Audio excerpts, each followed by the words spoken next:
Edelgard von Hresvelg, heir apparent and later emperor of the Adrestian Empire. I have to say, with Three Houses, they did an amazing job with the characters. Because traditionally there was kind of two eras in Fire Emblem. There was kind of the older ones, at least for me as a North American, which was like Binding Blade, Blazing Blade, or Burning Blade, Sacred Stones, and to a certain extent, Path of Radiance and Radiant Dawn. And those were, I guess you could say, more serious. I don't know if realistic's the right term, but I guess you could say they felt to me like more kind of classical fantasy, a bit more Western, a bit less anime-ish, and just a lot more kind of subdued. The issue that the characters in those had was the support conversations were very limited. Not everyone could support with everybody, and you were limited to like 5 total conversations, so you really couldn't explore the characters very much. Even if there was a lot of depth there, you would have to play through the game a whole bunch of times.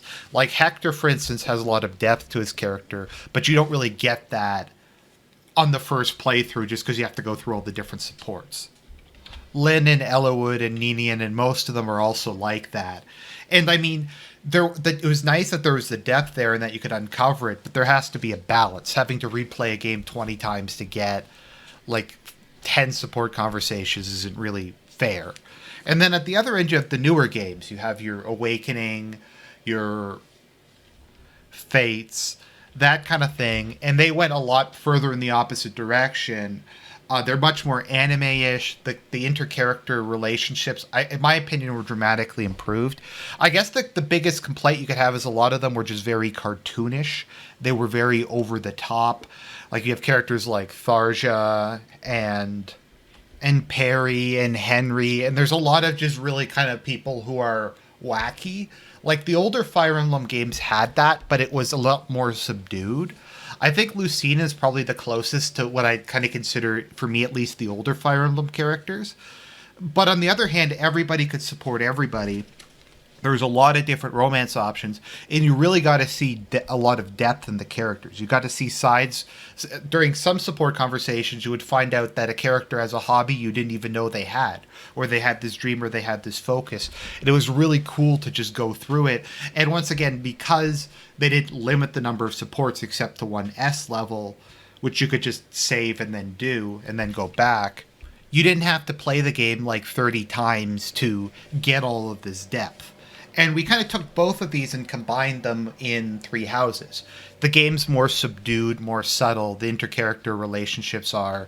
The characters, I guess you could say, I don't know if realistic's the right term, but it's a balance between the anime and the more Western style of the previous ones.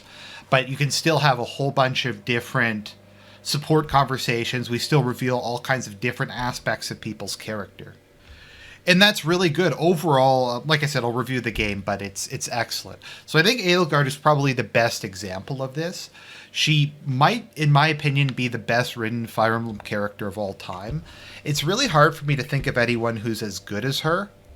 I mean, there's a lot of characters I like. I like Lucina a lot. I like Lynn a lot. I like Hector a lot. I like Soniki. I like Ryoma.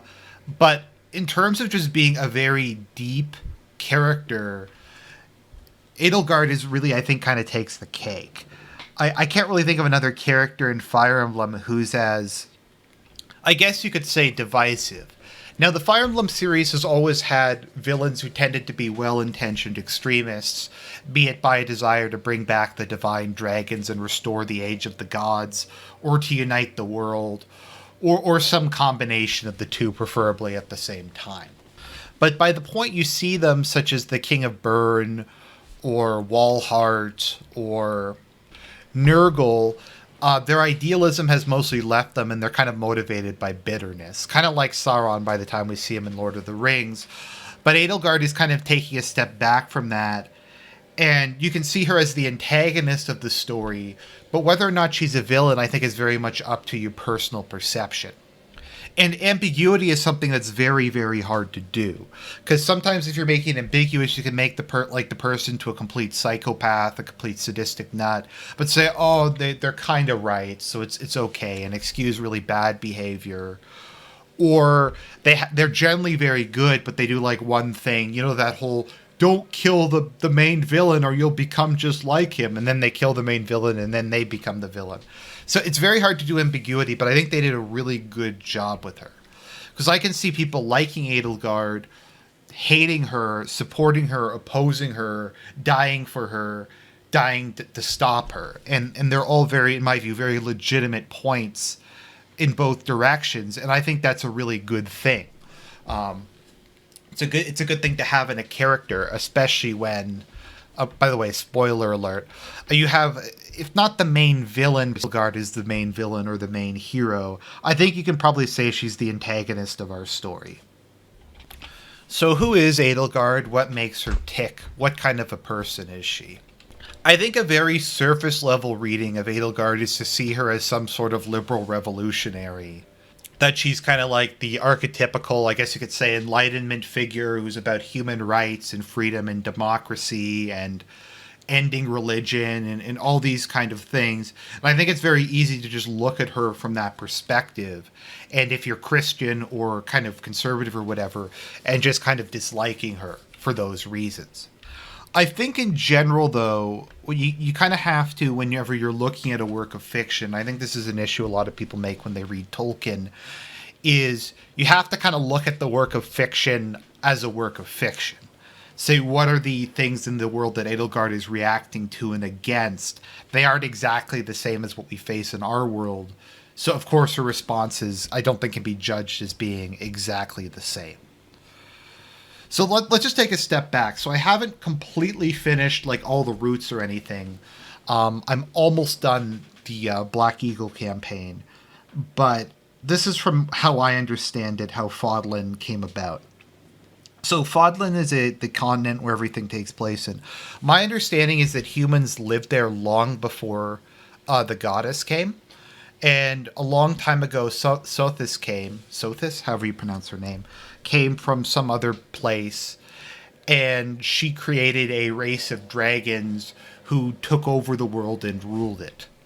So I guess it was kind of like what happened in the Burning Blade, where the world was traditionally ruled by dragons, and then the King of Burn wanted to bring them back and have the world ruled by dragons again. I think there was something involving advanced technology there. But that's my understanding, at least, of what happened. So over time, there is a series of wars between the dragons themselves, the goddess, various human factions. And my understanding is most of the dragons either died or left, and those who remained set up the Church of Seros as kind of an indirect way to maintain control of the world. Sothis herself, I believe, is sort of dead, and she's in a coffin underneath the monastery. Or something like that. But anyways, the church controls the world and is run behind the scenes from Manichaetes, I think, Manichaeites, or however you pronounce it. In this case, Rhea, who's pretending to be a human when she's actually a dragon. So that's kind of one aspect of the world, is you have this church that worships the progenitor creator god, who isn't actually the progenitor creator god, because Fodlan existed beforehand and she came from some other world. My guess is she's just a divine dragon. In Fire Emblem, almost all the gods are dragons. The only time I think it isn't the case was in Radiant Dawn and Path of Radiance, because Ashara, I think, was actually just a goddess who did create the world. I don't think she was, or Ashura, however you pronounce her name, I don't think she actually was a dragon, which is the exception, not the rule. So that's one half of the social order. The other half of the social order is one of the biggest divisions in society, aside from just noble and commoner, is those who have crests, or as I prefer to call them, emblems, and those who do not. So emblems are something that's transferred along a family tree. It's an inheritance thing. It can skip a generation. It's kind of like the brand of the Exalt, I guess, whereas Crom has one and Lucina has one, but Lissa doesn't have one. And they grant special powers and abilities to the ones who hold them. And once again, you can be the carrier of one without actually having the crest. And most noble families have a crest in their family, and it's partially why that they are considered to be a noble family. And they're seen as a mark of the goddess, and they're viewed as you being inherently superior to someone who does not have one. And then I guess in a sense, that is true because people with crests tend to be stronger. But at the same time, that's not necessarily the case because people can have talent, either natural or attained, through plenty of other ways other than crests. It's quite possible that someone who's not a noble and doesn't have a crest could be a stronger magic user, and this could be something they're born with. The crest is just kind of one of many types of, I guess you could say, inheritance within Fire Emblem or within the world in general. So Edelgard was born into this world, one of 11 children. She had 10 brothers and sisters. So by this point in history, the empire, which had once covered the entire of the continent, was in terminal decline. The kingdom had broken away, and then another part of the empire had broken away and eventually became the alliance. And the empire, I don't know how strong it is relative to the other two factions. My guess is that it has about 40% of the power of the continent. So it's stronger than either of the other individual kingdoms, but not as strong as the two of them combined. That's kind of how I see it at any rate. But it's in decline. The emperors appear to be basically kind of like the late Chinese or whatever, just kind of kept in the palace and not able to move. And the bureaucrats and the nobility are just controlling everything. So Edelgard and her siblings were taken from their father. So she was born with the crest of Saros, which is kind of the minor crest that's borne by members of the royal family. At least some of them. A thing to keep in mind is a lot of noble houses will disinherit children who aren't born with a crest. So a lot of noble families will just have children until they have one with a crest, and then they'll disinherit all the others and just basically kick them out. So to the nobles of the empire, this minor crest wasn't enough, so they took a whole bunch of other children as well as the royal children and spent like years and years doing experiments on them. And eventually they were able to give Edelgard the greater crest of flames, but in the process all her other brothers and sisters and countless other children died. It's interesting because Edelgard is actually not a natural blonde. Her original hair color was brown. It changed to white as a result of how horrific the experimentation on her was. Although I think she looks better with blonde. She really kind of looks like a Valerian, with the silver gold hair and the violet eyes. I gotta say, violet eyes are... I wish there was more people with violet eyes in real life. It's a lovely eye color. So that was the environment she grew up in, and she grew up seeing her father as just kind of a weak man who was basically kept under house arrest for the entirety of his reign. And it's interesting because she doesn't actually hold it against her father because she realizes there wasn't anything he could do and that he had actually periodically tried to help her. But like I said, he was under house arrest. So Edelgard emerged from this being an extremely strong person, having gone through pretty much the worst thing she possibly could have gone through. So I guess once you go through that, there's not really much to be afraid of, because normal death probably just doesn't seem like it's that important. But what it made her decide was that she wanted to build a new world. She wanted to end the tyrannical rule of the nobility and end kind of the, I don't know if segregation is the right term, but the privileges held by those who held crests over those who did not. And she felt that the church, by being run by dragons, serving a false goddess, and promoting the ideology that the crests were divinely inspired, when once again it's a false god and the church isn't actually worshipping a creator god, they're worshipping some dragon from another dimension who's, like I said, not a real god. And she views all these people as her enemy. There's also the issue of, while the world has been at peace for some time, there's always the possibility of it starting again. Maybe if the church desires it, etc. So Edelgard is exceedingly idealistic and exceedingly ambitious. Despite her idealism, though, what I really like about her is she realizes that pretty words and pretty speeches aren't going to be enough to build the world that she wants. If she's going to change the world, if she's going to overthrow the church and the current caste system and bring about peace and prosperity, she's going to have to get her hands dirty, and she's willing to do that, be it through intrigue, be it through espionage, be it through fighting herself. She's willing to make all the dirty decisions necessary, even allying with unsavory characters. in order to achieve this. And this is something I really respect. And she's not really portrayed, at least not in her storyline, as being a bad person. Pragmatic, perhaps, maybe a bit of a well-intentioned extremist, but not really a cruel or arbitrary person. Just a woman who has very strong goals and a very strong sense in her view of what is right and what is wrong, and is willing to do whatever it takes to fulfill it. But once again, you can agree with her goals or you can disagree with her goals. You can think her methods are too radical or not too radical. But I think it's a very open question. I don't think it's really a black and white thing, that either her quest to destroy the church and to carry out her social revolution or not is really the right or wrong way to go about it. Because there's multiple perspectives of this story. If you follow her path and you side with her, you get to see a completely different perspective than I imagine if you side with the church or one of the other houses. There's not really a clear villain or hero, I suppose, in this game. There are some like evil forces, but out of like the main, like Edelgard and the other people, it's very much a question of who do you prefer, who do you agree with, who do you side with. So what's kind of interesting is what kind of society Edelgard ultimately wants to build. And it's not really that clearly established. She wants to get rid of the nobility system, but she wants to maintain the autocratic power of the emperor. Now, what's interesting is she takes the title emperor, but not empress.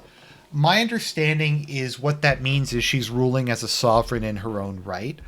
I think in China, the time you had a sovereign empress, she took the Empress Wu, I think her name was, she took the title emperor to signify that she didn't hold a position on behalf of her husband. The masculine title denoted her as being the sole monarch. So what is her society actually going to look like? Is she going to actually abolish all the nobility? Is she just going to abolish some of their privileges? We're not really sure, to be honest. Ferdinand, who's very, very proud of being a noble, has a very interesting conversation with her, in which he suggests that regardless of how she carries out her social changes to the world, there'll always be a need for rulers, and there'll always be a need for people to run things, to safeguard the rights that she fought for in a revolution, to have a vanguard party, if you will. So Ferdinand's suggestion is to introduce public schooling and to select the top 1% or so of children and then give them extra training, and they can kind of become the new nobility, and you introduce like a meritocracy. So I think something to that effect eventually comes about, but she's very interested in that idea and thinks it's a good idea. So my kind of view is what winds up happening is you probably have something that emerges kind of like China. Now, you have other nobility in China, like dukes and princes and that kind of thing. But in general, the only nobility that really matters is the emperor and the imperial family. And then the rest of the gentry, the mandarins, aren't technically nobility in the same way I don't think like a count would be in Europe or something like that. But they are the noble class of the empire, and their children get the best education, and there's a lot of corruption and like rigging, not necessarily a bad thing in all cases, and they kind of do become a semi-hereditary caste. So whether or not Edelgard's empire will go in that direction, I'm not sure. It is established, though, that once she does succeed in her goal of overthrowing the church and uniting the continent, there is an era of peace and prosperity. And that's something I've always been very sympathetic towards. The idea that sometimes to bring about peace, you have to defeat all the people who are opposed to peace. That if somebody actually wins the Game of Thrones decisively and defeats all their rivals, then you can have peace because there's no more need for a conflict. That's kind of what the whole, I guess you could say, Pax concept is, like Pax Britannia, Pax Romania, Pax Mongolia, where one power has succeeded in more or less beating everybody else, and since there's not really any real enemies left, you can kind of enjoy a period of peace. Now, the issue was Fodlan wasn't really at war prior to Edelgard starting a major war, but one might have broken out at any time, and who knows what the long-term plans of the church were. I think they had this like 40 chess plan to use Blythe and Ceros and Sothis and then revive her, and then there's some like 4D chess plan they had that probably would have led to, if not a war, some sort of cataclysmic event. But ultimately, one of the I think the things they did the best about her is how she interacts with other people. She has that very kind of awkward. She has a lot of grace and dignity and poise and all that kind of thing. And she's not really unfriendly or unkind. She's just not really used to interacting with people that much because of her childhood and because of growing up as the heir apparent and receiving the proper education, except that sort of thing. She's not used to interacting with people her own age, people who treat her as more of a peer than an object of worship. It is very adorable to see her kind of thaw out as time goes on. She's not. It's not really like she's an ice princess or an ice queen or anything, but she's just kind of socially awkward for a while, and then eventually she becomes kind of more and more friendly. And in her route, your friendship with her and the class following her gives her the strength to walk her path without becoming corrupt and without falling into hatred and resentment. So, a woman who has a lot of complexity to her character, a very fascinating one, and I think a sign of how good Three Houses is and how it succeeds in doing a lot of the things that that the different types of Fire Emblem games have done in the past, and kind of weave them together into a very satisfying narrative. And she's pretty much the perfect antagonist for this, if she's the antagonist or if she's the protagonist, depending on the route you choose. So hopefully that wasn't too rambly, and hopefully you found that interesting. I'll do maybe a bigger review of the game once I beat it, and maybe I'll do some profiles of the other characters if people want that. But anyways, as always, this is Argent. We must dissent.